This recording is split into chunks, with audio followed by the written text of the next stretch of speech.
recapping 2020 malware for the Mac. Hi, I'm Ken Ray, welcoming you into episode 214 of The Checklist, brought to you by SecureMac. Feels like 2021 has already been a year, and yet we're just 2 weeks in. Still time to recap 5 of the biggest Mac malware threats of 2020.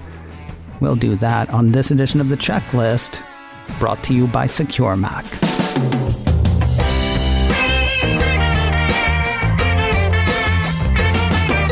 Versions of Windows malware, threats made specifically for the Mac. Bad stuff didst abound in 2020. Here to hit 5 of the biggest bits of Mac malware for last year is SecureMac's Nick Leone. Happy New Year, sir.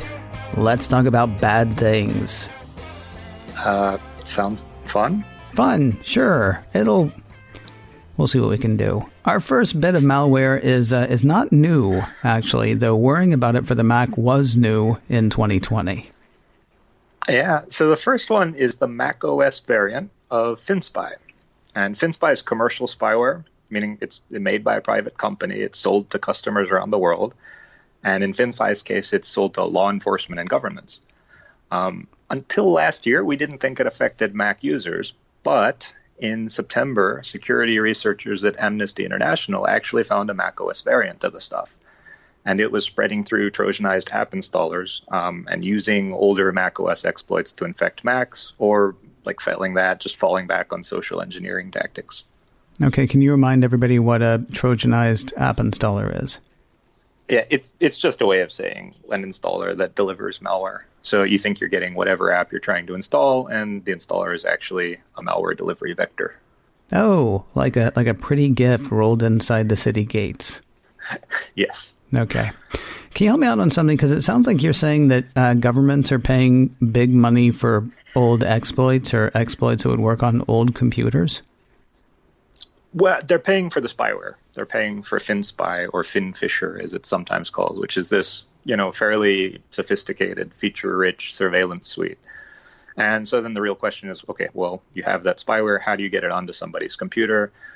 And that's going to vary, like, from system to system, user to user. It's probably going to change over time as well, like as things get patched, etc.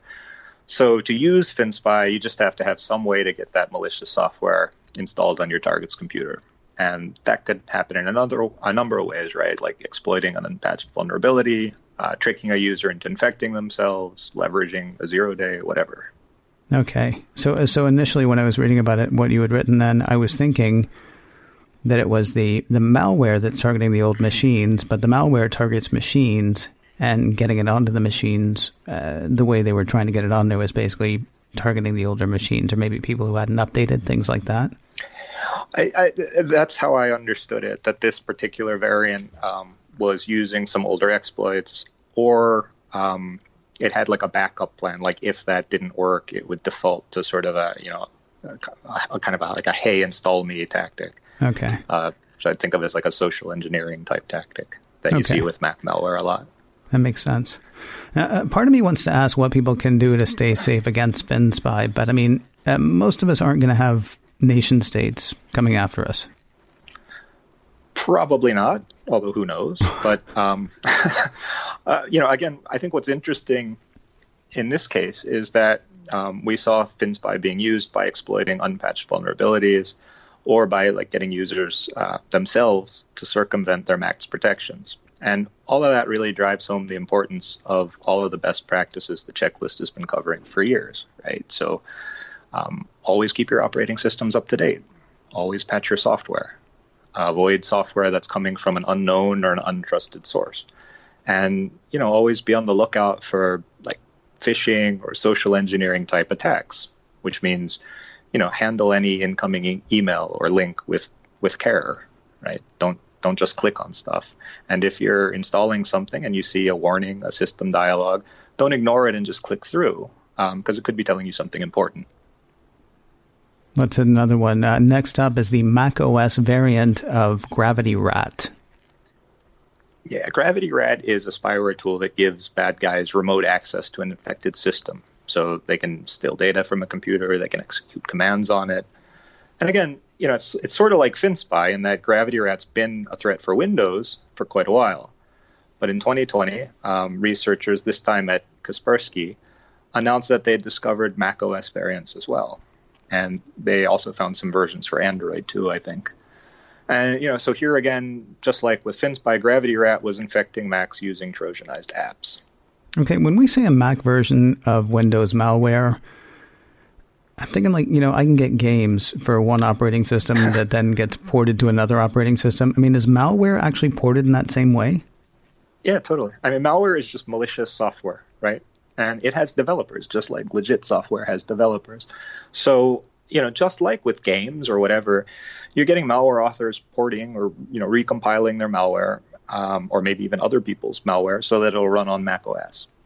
And this is a thing that's happening more often. And we expect to see more of this in the future. Developing malware takes time, right? It takes effort. And so for the longest time, it just wasn't worth it for cyber criminals to write malware specifically for macOS. But as we're seeing more and more Macs, and especially as we're seeing more and more Macs in enterprise environments, it's made Mac malware, really worth it for the bad guys. And so now what we're seeing this big spike in Mac malware.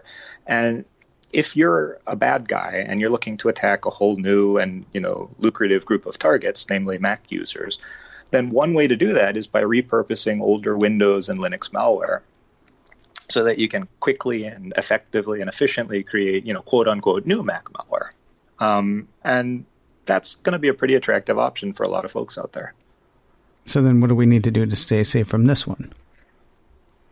I'd say in terms of the trend as a whole, keep an eye out for news alerts about these, new to Mac malware variants. And if you are one of those people, who follows security news regularly and you glance at a headline or you scroll past a tweet about some piece of malware, that is Windows only, maybe take a second look because it might be referring to a new Mac version of that malware.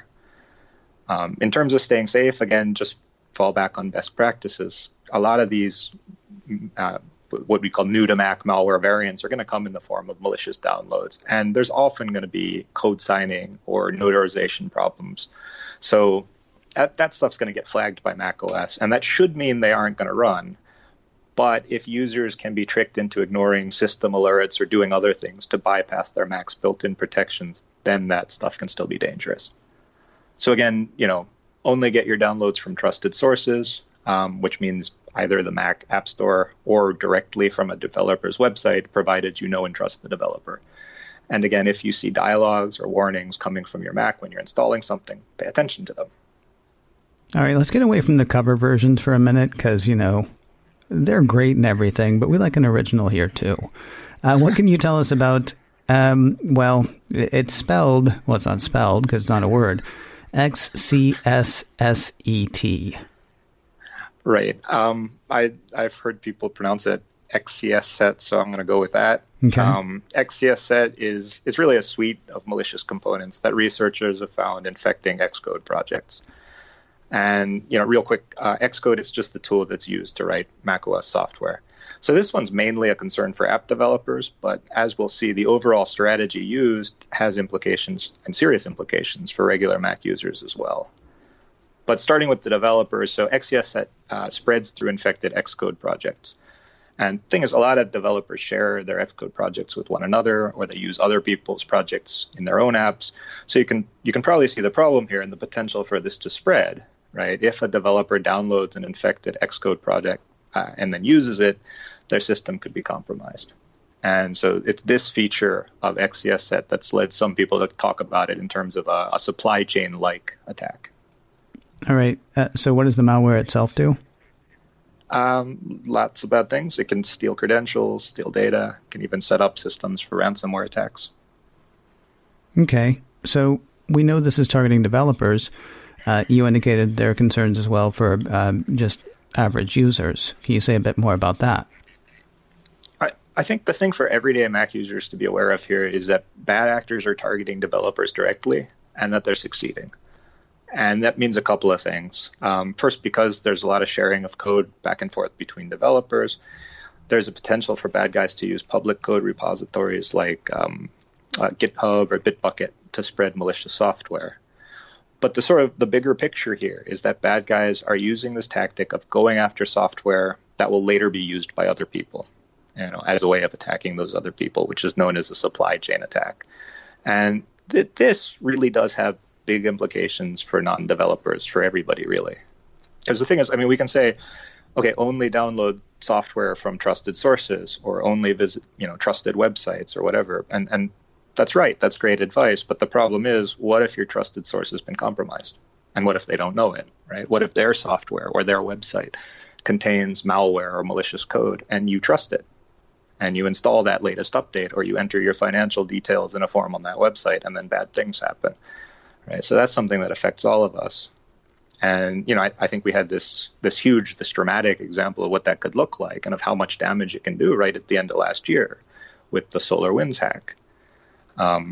So, maybe for people who didn't follow the story, SolarWinds is just this software company in Texas, but they make a network monitoring tool that's used by tons and tons of businesses, and by tons and tons of government agencies, like even the Pentagon. And their software was somehow compromised.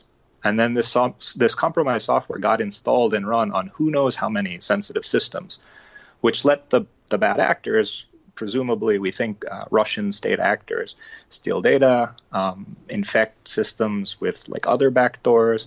And so it's now this huge mess of historic proportions. And all of that happened because one software company got hacked.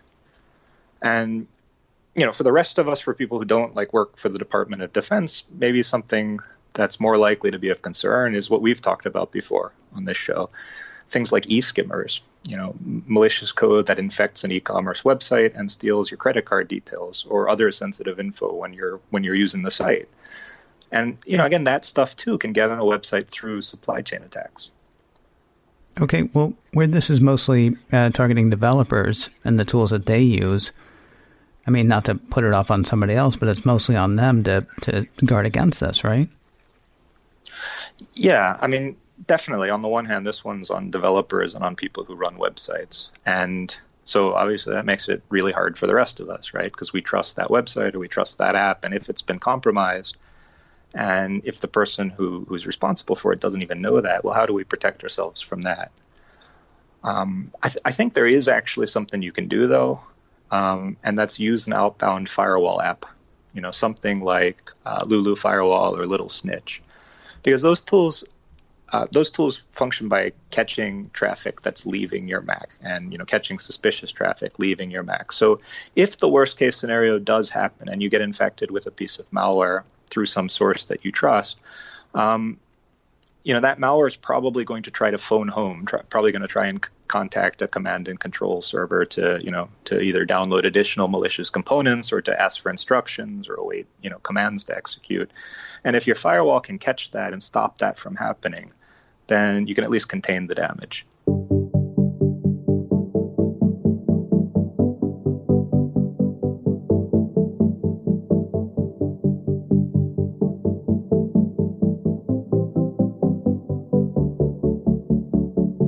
More bits of Mac malware about which to tell you. We'll get to those in a moment, but first a word about MacScan 3 from SecureMac. Recent numbers from Canalys say Mac sales grew 16% in 2020. Gartner says Mac sales were up over 22%, while IDC says they were up 29%. Okay, they don't agree on the numbers, but they all agree on one thing. Lots of new Macs in 2020. And that means lots of new targets for bad guys. Protect your digital self with MacScan 3. MacScan 3 is a great defense against malicious software attacks aimed at your Mac. It's developed by SecureMac, trusted names in computer security and developers of exceptional security software for the Mac for over 20 years. MacScan 3 detects and removes Mac malware, catches keyloggers, removes tracking cookies, and provides full range or targeted scanning, all without crowding up your hard drive or slowing down your machine. Sign up for a free 30-day trial today at securemac.com/MacScan. Then once you decide to buy for less. You can take a little off your subscription to MacScan 3 with offer code CHECKLIST. Try it first, watch it kick those tracking cookies to the curb. Then when you're ready to buy for less with offer code CHECKLIST at securemac.com/MacScan. SecureMac's Nick Leone is here with us, running through the top 5 Mac malware threats from 2020, or 5 of the biggest of them anyway. This next bit of Mac malware sounds like fun to me. I mean, I'm sure it's not, but it sounds like it should be fun. What can you tell me about ThiefQuest? Yeah, it's ThiefQuest. Well, it's not fun. Maybe for malware researchers it is, but not for anybody else. It's a hybrid Mac malware threat that contains spyware and data exfiltration and ransomware capabilities. And so right off the bat, I mean, ransomware is pretty uncommon on macOS, and that alone makes this notable. The good news is that ThiefQuest's ransomware functionality appears to be pretty weak, like badly implemented or incompletely implemented. And some researchers are actually thinking that the ransomware part of this stuff may just be a distraction meant to kind of lead infected users away from what the malware is really up to, which would be surveillance and data theft. And ThiefQuest also has some other cool, for want of a better word, cool features, anti-detection, anti-analysis capabilities, even the ability to reproduce itself virally on an infected system. Yeah, see, when I said it sounded like fun, I was thinking more like a D&D knockoff, maybe one of those late 80s, early 90s games with like swords and stuff. Oh, that would be fun. But this, alas, is not that. What ThiefQuest really is it's original, sophisticated, and multifaceted Mac malware. And it's a great example of what we're talking about when we say Mac OS threats are evolving. Mac malware is getting better. And, people have looked at this in depth, think that it's still under active development. So that means we could see a more powerful, more fully featured version in the future. So how do we fight or avoid what's already out there? Well, ThiefQuest, as far as we know, it spreads through Trojanized versions of pirated software. So one easy way to stay safe is don't steal software. First of all, not to sound too preachy, but it's just bad to steal. But secondly, cracked apps are like a really common way that bad actors use to spread malware. So if you want to stay safe, stay away from that stuff. And if you need some software and you don't have it in your budget, you need to save money, stay away from the pirated stuff. Just look for a reputable open source alternative to whatever it is you're looking for, because there's tons of good stuff out there. It doesn't cost a dime and it's safe. So you said the ransomware on this one's kind of weak, but that ransomware for the Mac is growing? Right. So, again, kind of as Mac malware becomes more prevalent, becomes better, we're just going to see more and more of the kind of stuff that we saw on the Windows side for years. So, yeah, that means ransomware too. And if Mac ransomware threats are really growing, there is a simple thing you can do to protect yourself if you aren't doing it already, and that's backups, right? Regularly back up your system, back up important files. And if you do get hit by a ransomware attack, you can just wipe everything and restore from a backup with minimal data loss. The ability to do that basically takes away all the bad guys' leverage, right? And you won't ever have to face that, no-win scenario of either paying Bitcoin to a cyber criminal or losing all of your files. Now we'll wrap up with something, going from something that sounds like a role-playing game to something that sounds like a band name. Tell everybody about Shlayer. Shlayer. Yeah, well, Shlayer, first of all, is not new at all. It's a macOS Trojan that's used to install adware, and it's extremely common, like really, really common. I think some analysts have estimated that the Shlayer malware family as a whole has infected something like 1 in 10 Macs worldwide, which is a lot of Macs. So, normally some new Shlayer variant wouldn't really be news, but here's the thing.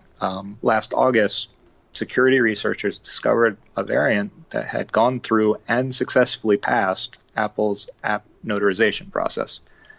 And that's a big deal because app notarization is supposed to stop bad things from getting onto your Mac, sorry.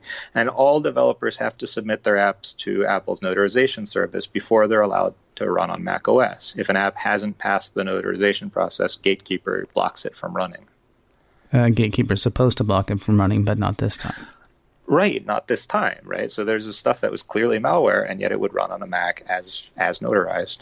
And I mean, I think the takeaway here isn't, shame on Apple. It's Mac malware is becoming more and more prevalent.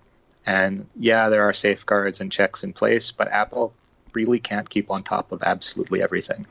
There's a huge, huge number of apps submitted every day to the App Store. Yes, there are these automated checks like app notarization. Yes, there's an app review process, but from time to time, something bad does slip through. And so I'm guessing the way to stay safe is best practices, best practices, best practices. Exactly. And I mean, that's because, the best defense against bad stuff happening to your Mac is you. Right. So, yeah, best practices, learn how to spot phishing attacks, pay attention to and learn how to understand. Don't just click through your Mac system dialogues and alerts. Only run apps from trusted developers. And also try to keep up with the latest developments in Mac security. There's a lot of good information available on social media, on podcasts like this one, security news outlets, so find a few you trust and keep up. And finally, I guess I'd say, make use of the third-party tools that are available to you that can help keep you safe. So we mentioned outbound firewalls earlier. They're, one great way to do that. In addition, you should always use a reputable and regularly updated malware detection and removal tool on your system. So that'll help keep you safe from newer Mac malware threats or, from known malware that's somehow made its way onto your machine.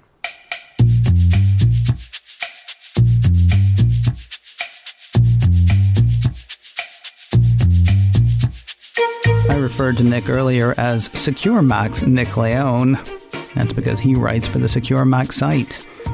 You can keep up with what he's doing at securemac.com/news, or you can keep up with other stuff he's doing by following him on Twitter at Nick Leone Ruiz. That's NickLeonRuiz at Nick Leone Ruiz on Twitter.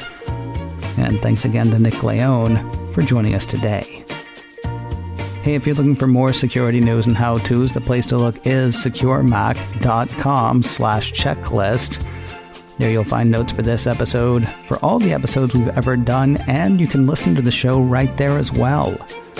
It all starts at one place, securemac.com/checklist. If you like the checklist, would you do us a couple of favors? Tell your friends about the show and leave us a review wherever you're listening to this podcast. If you have a question you would like to ask or a topic you would like to hear us hit, our email address is checklist@securemac.com. That address again is checklist@securemac.com. And if you can't remember that, please do remember this. You're listening to The Checklist, brought to you by SecureMac. And we'll talk to you next week.